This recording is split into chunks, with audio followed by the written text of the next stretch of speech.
wake that ass up. Early in the morning. The Breakfast Club. Morning, everybody. It's DJ NV, Charlamagne the Guy. We are the Breakfast Club. We got a special guest in the building. Who we got? He's from the Gran Turismo movie and actor, the main character, Jann Mardenborough. Welcome. Thank you, guys. Good morning. Good morning. Now, How are you, brother? I'm very good. How are you? I am blessed, black, and highly favored, man. Now, for people that don't know Gran Turismo, didn't grow up on it. Charlamagne, you know Gran Turismo. You played it as a kid, right? No. You never played Gran Turismo as a kid? No. Oh, so Gran Turismo is a video game. And break down, people, how this video game made it into a movie. Because this is a true story, right? Yeah, it's a true story. It's based on my life. So Gran Turismo is a video game that's been around 25 years now. Mm-hmm. I've had every single one from the first one on the original. You must have had the original PlayStation 1, right? Like way back. I did have the original PlayStation. Yeah. It was like the big racing game. Yeah, Mhm. it was the most accurate, realistic simulator racing game out there. Mm-hmm. I started playing it when I was 8. I'm a 90s baby. I've been playing games all my life. Mm-hmm. And age 19, there was this competition where they used Gran Turismo 5 at the time.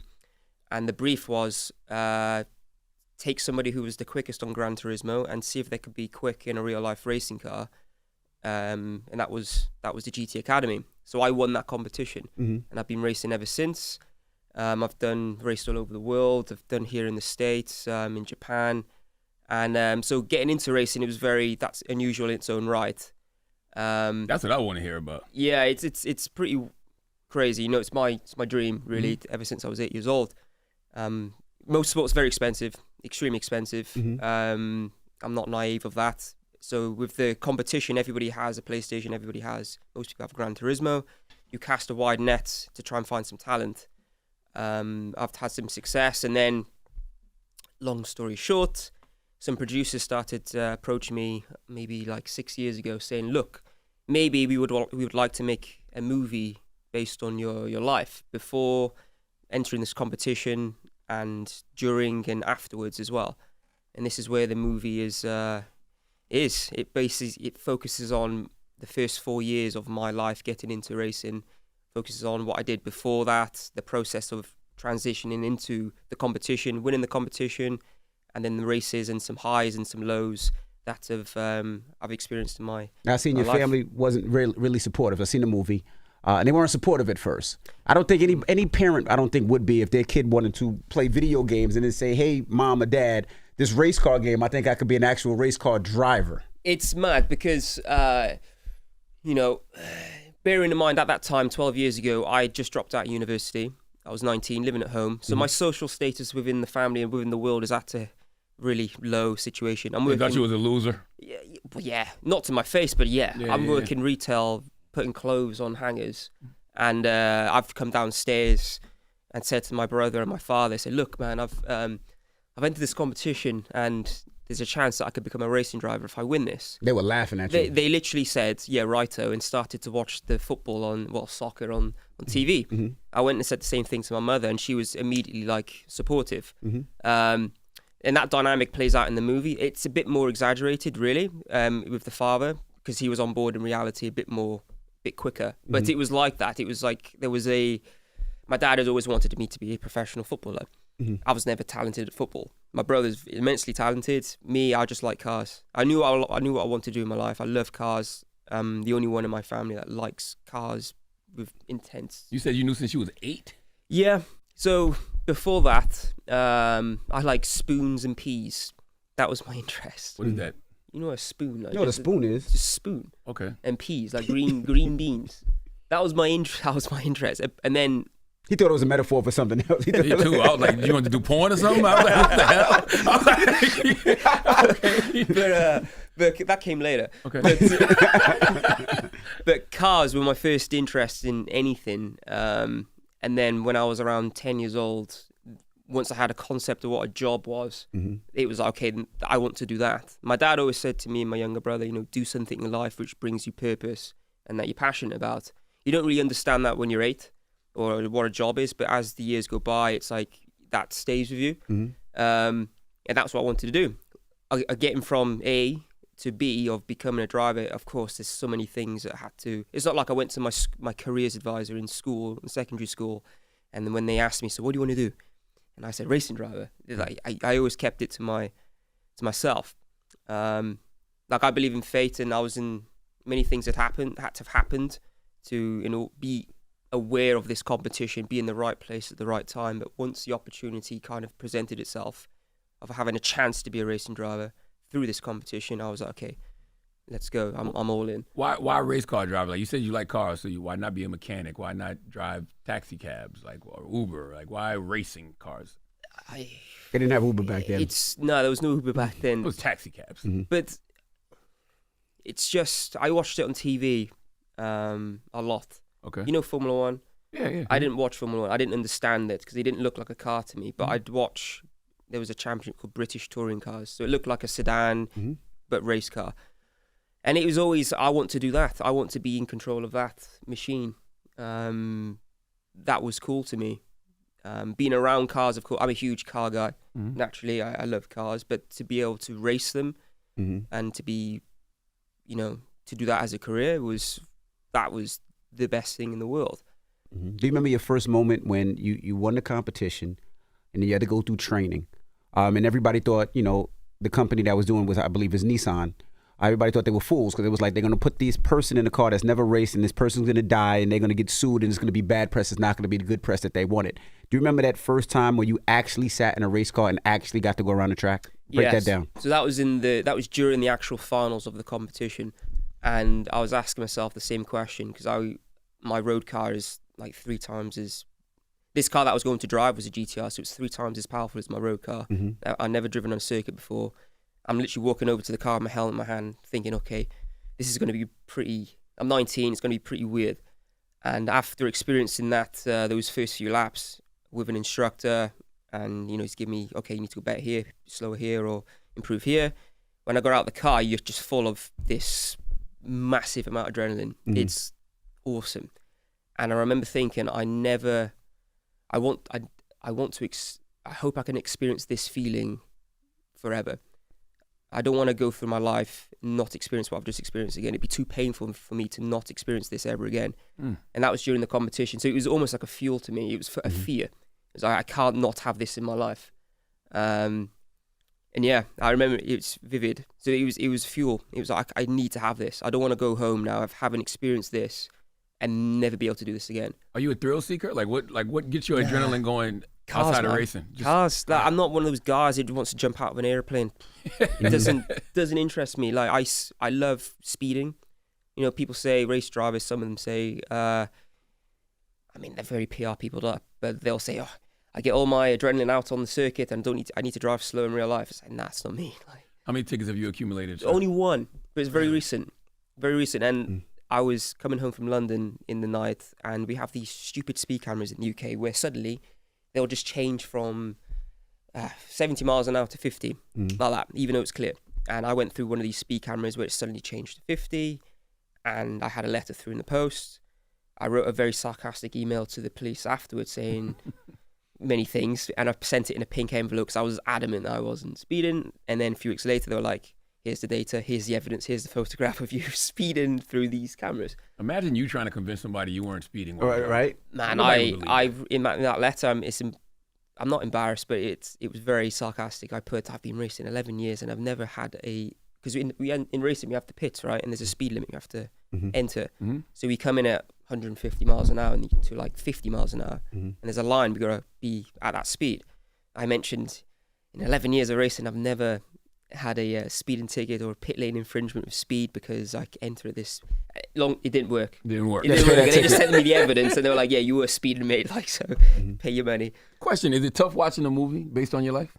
Yeah, it's because you are revealing things which not only the racing wise, their results, it's fine, it's out there, anybody can research that, but it's the other stuff, the side where the relationships you have with people and family, personnel, and how I dealt with situations where they were dark.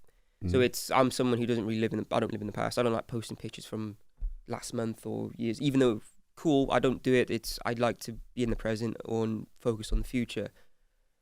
And I've based my career like that. So as long as if something bad or great happens, I look at it, evaluate. Okay, how could I have done differently? What happened, and how can I do something different to not make that happen again? Then I move on. With the movie, it's like they want to go back, recreate that to the start, and they want to know all the details, and I need to give them all those details because it has to be. It's a biopic, but it's not easy. It's not the most enjoyable thing to kind of go back in time to those dark places where the lows of your personal and professional life. It's difficult. However, it needs to be in there because it shows. I mean, you guys. I guess everybody that has a career that have achieved some success. There's moments where you have the low point, and then you're judged on how you come back from that. Correct. So, which is why those moments need to be in there. And it's gonna be hard. accurate. Is it gonna be hard for you to have those conversations about your personal life? Like once people see the movie, and when you sit down and do interviews, they're gonna want to talk about things that happened in your personal life. Like one of the biggest things is like the crash in 2015. You got into a bad accident. I'm sure that's something that you didn't want to relive or. Wasn't just a bad accident. Somebody died. Yeah. Exactly. Yeah. So it's once I got asked, would you want to be a part of this back in 2017, it would have been easier just to say no, I don't want that in there. But I'm doing everybody else a disservice because if that wasn't in there, you're doing the storyline's it's not true. It's like linear. It's like, you can find competition, be lucky, have success, and nothing bad will happen to you with your family and you have your friends and everything's fine. That's not reality, my reality or anybody else's, I don't think. But yeah, it's not easy. With the Nürburgring in particular, I'm very happy where it's done because, Sony and I were aligned on that. It needs to be correct because of the situation, what happened. Somebody lost their life in that accident. So technically, it's exactly how it happened, and also emotionally in those scenes afterwards, it's that's what it was like. It's dark. Did they ever blame the way you came up as far as video game because of the accident? Was that ever the thing? There was chatter. I'm not someone to really look at comments and stuff. And at that time as well, my phone was taken off me, rightly so, because stuff. I mean, even a month afterwards, I think I got my phone back, or weeks. And then even then, it's still in the news flow. And I mean, for me, it was important that for my professional self to immediately get in a car quite quickly after that accident, because I asked myself the question while I was quite recently after that happened in the hospital, do I still want to do this? You have to ask that question. And the answer was yes. But I needed to be sat in the car very quickly afterwards, really, because saying yes in that moment, but then when you get your race suit on, you get your helmet on, you get strapped in the car especially, it's very claustrophobic. You feel very mortal in those situations when you sit in a racing car. It's very tight. And I just wanted to make sure there isn't going to be any, deep-rooted psychological effects after that. There isn't, thank God that there isn't. And but yeah, it's not so easy to relive. Do you reach out to the person's family? Because I mean, it's triggering for them as well. Yes, do you even mention the person's name? Or? No, the name is not mentioned. Okay. I don't want to talk too much into it because it's I don't want to bring them into it, but we have reached out, and yeah, I'm happy how the movie portrays the whole incident, the whole accident, because there was, of course, I've been involved in many of the scripts, and there's been some where it's a bit rounded, the not only the highs but the lows, the low points. But with this, I'm very happy the way it's done because it has to be. That's what it was like. What was your mental and emotional health like after that incident? The moment I realised that, I knew exactly what happened straight away afterwards. So for a driver, if you have a moment, a crash, and you don't know, I've never had it, but if you don't know what caused that, it's very bad. It's the worst, because then that can happen again, and you can't solve that. So that was one area where I was kind of, okay, I knew what happened there and what could have done. I knew all the the variables that caused that accident. The next point was once I sat in the car again and I was strapped in and I did laps and there was nothing psychologically altering me or hurting me in any way, then that was another kind of step in the right direction. And then actually that was a test. And then the following race weekend, everything was not normal because it's never normal again.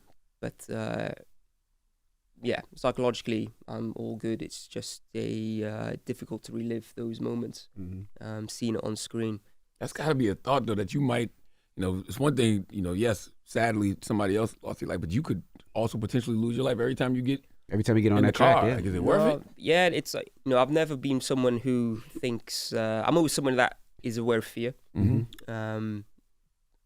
After that, when I came home from Germany, I was with my family. It's not shown in the movie, but it's just something which happened afterwards.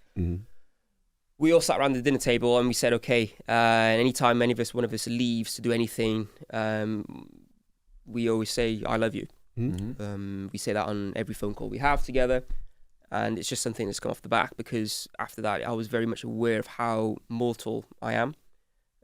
It's not like I didn't think I was immortal and how I'm invincible. It wasn't like that. I was just aware now that life can be snubbed. I can walk across the road after this interview, be hit by a taxi. Right. It's very... And I knew motorsport is dangerous. It's part of the rush. Motorsport is like me putting that... Driving a racing car is like dancing with fire. You try to get as close as you can to that candle without being burnt. That's the rush. And that's what once you take a car to its limit and sometimes overwards, there's an unknown of whether this is going to be, you're going to come off well or it's going to go the other way. How difficult was it being a black driver, especially a sport that's dominated usually by white men and teams that's usually owners by white men? How difficult that was for you? So I've had, my father was a professional soccer player for 13 years. My younger brother, my mother is white, so I'm mixed race. For years, me and my brother have had talks with my father about how I've hit my father's situation in football during the 80s and 90s. It's not pretty. He's told us stories of when there's 30,000 people kind of chanting things at you. It has an effect. My dad does have a chip off his shoulder. Personally, for me, I haven't had it to my face. There's been stuff online you read. I lived in Japan for 5 years racing over there until 2016 to the end of 2020. Nobody looked like you. Nobody's Caucasian over there. Everybody's Japanese. Everybody speaks their language. Nobody speaks English. You said nobody looked like him? Nobody looks like us. They said like you, like everybody, like all of us. Not you You were too. saying nobody looked like you. No, he means like everybody. Nobody look, no. No. Don't mind him, go ahead. So, for me, it's never been a conscious thought of that. However, I understand my sport and why it has the demographics it does, because it's a sport which is born out of the World War II, pretty much, and World War in Europe mainly and the UK, where people would come home from fighting from wars and fighter planes, and then they would want to have the thrill, and so they make their cars go quickly and they start racing. Of course, the countries back then were predominantly Caucasian. So, and then of course they pass that on, that knowledge and that passion onto their children, and it just flows through. So I'm aware of why the demographics are why they are. I personally don't think about it too deeply. However, I now know I have a position which I can. I'm quite prominent in my industry, and I guess people that look like me can say, okay, if Jann looks like me, I could take an interest in that. You're opening sport. doors. Yeah. But personally, it's not something I think about. I'm the only one of a few black people. So it's not my thing. I just want to be judged on my reputation judged on my performance as a racing driver. Personally, I don't care if you're purple or pink or whatever. It's as long as you're working in my team or strapping me in or talking the wheels of my race car, as long as you're competent at your job. But I'm very much aware that I'm kind of visual, and motorsport is very open. We don't discriminate, but of course the demographics show that it's predominantly a more wide sport. It's because it's expensive. It's obscenely expensive. But you have to start, if you want to get more people interested from different backgrounds in motorsport, you do it through movies or TV, or you start in schools. It's for everybody. For everybody to take an interest. And I wanted people to be more interested in my sport because it's healthy for my sport. Cars are cool. You go on your NASCAR, they're just cool. You know what? The Formula One, have you seen the Formula Drive to Survive, the Netflix stuff? Have you seen it? A little bit, yeah. I mean, that has been amazing for the whole, not only Formula One, but the whole motorsport industry in general, because it raises all levels of motorsport, raises all tides.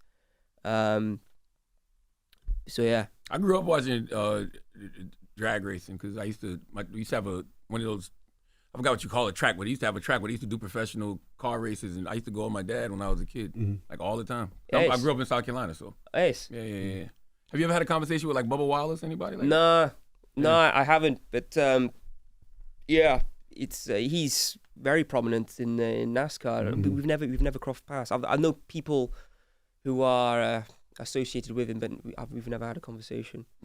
When did you realize that you could translate your game playing skills into actual driving skills? It was around the time of the competition. Because it wasn't really a thought. It wasn't really a thought. Like, how can I use this simulator to become a driver? Because there was no. I was good at the game, but I didn't realize because I could beat my friends around where I lived. I used to race online. That's where I found fun. I never thought it was fun just to race by yourself doing time trials. It was only during the competition where I thought, okay, I seem to be pretty good at this. Didn't think I was the best, but I thought I was all right at the game. All I cared about was how can I get quicker in the real car. That's my thing. So now when I do play Gran Turismo or any racing game, like, it's difficult for me to play for hours because the real thing is the best for me. It's the real thing. Driving a car is nirvana. Best thing in the world. It's like being with a real woman and being with a sex toy. Like, you want to be with Man, like, I've never been with a sex toy, but like, I mean, you tell me, like, Which one do you prefer? Which one do you? Yeah. I can only imagine the real thing. You know what I mean? Would be Right. better. Good. Yeah. I was gonna. You said you're a car guy. What cars do you have? What cars do you currently own? I'm stuck in the 90s, so just purely for design purposes and the way that they were built, they're modeled off. If you're talking about women, they're modeled off women. So I have a BMW E30. E30 M3. Not an M3. I was too poor. Not rich enough to get one of those. It was a 318 IS. Okay. And that was my first car. And then I have an BMW E32 750 with a V12. And then I have a Ferrari 456 GT. Okay. In a manual in blue. And so that's 1995. Just that era for me is stunning for design and technology. It's at the crossover point of not too much technology, but also very mechanical. I mean, I see you have what was that, an AP? Yes, sir. So it's like a mechanical watch. It's that type of man and machine that I really like, that era. Yeah. Well, we appreciate you for joining us. The movie, Absolutely. you can check it out right now, Gran Turismo. Check it out at your local theater. I seen it. I love the movie. I'm a car guy too. I got an E30 M3, which I love. Nice. 80,000 miles. I got a SF90, Okay. which I love. Which color? It's red and black. Nice. I got a 296 that actually. Oh man. It should be here next week. Nice. It just got to port. I got a couple. I got a Ford GT. So I'm a car lover. I'm that I guy. got a 2000 Escalade with 300,000 miles on it. I'll bust your ass. Anything you pick, anything.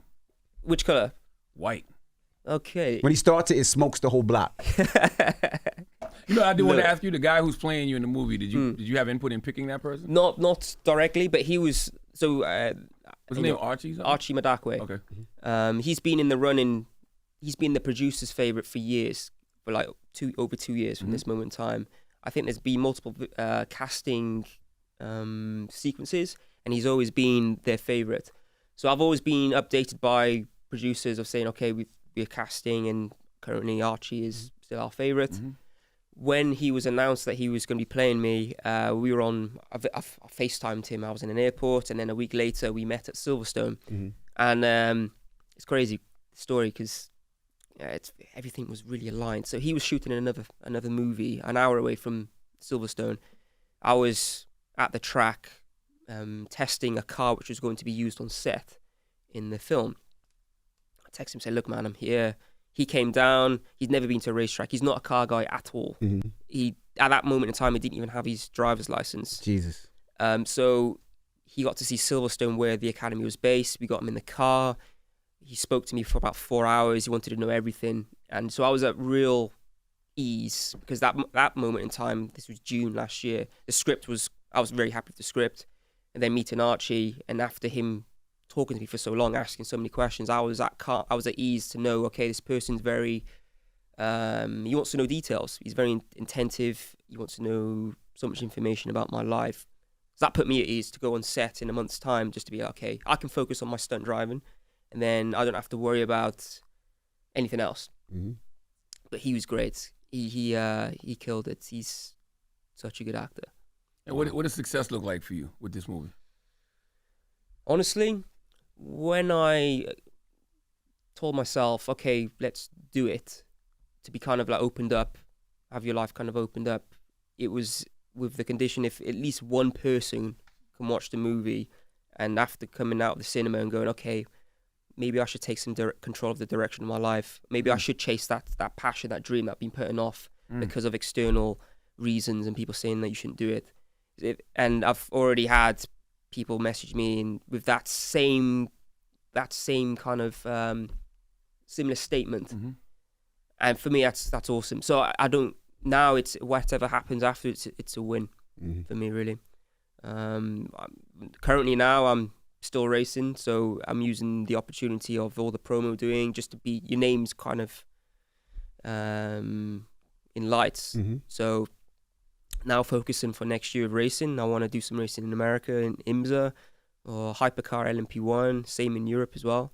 So I'm focused on that. So maximizing movie opportunity and also sorting stuff out for next year racing wise. All right. Well, definitely check it out, and we appreciate you for joining us. Thank you for coming up here. Gran Turismo, the movie, check it out right now. It's out as of August 25th, all your local theaters, so definitely go see it. And Jann Mardenborough, thank you so much. Thank you, guys. Pleasure. It's The Breakfast Club. Good morning. Wake that ass up. Early in the morning. The Breakfast Club.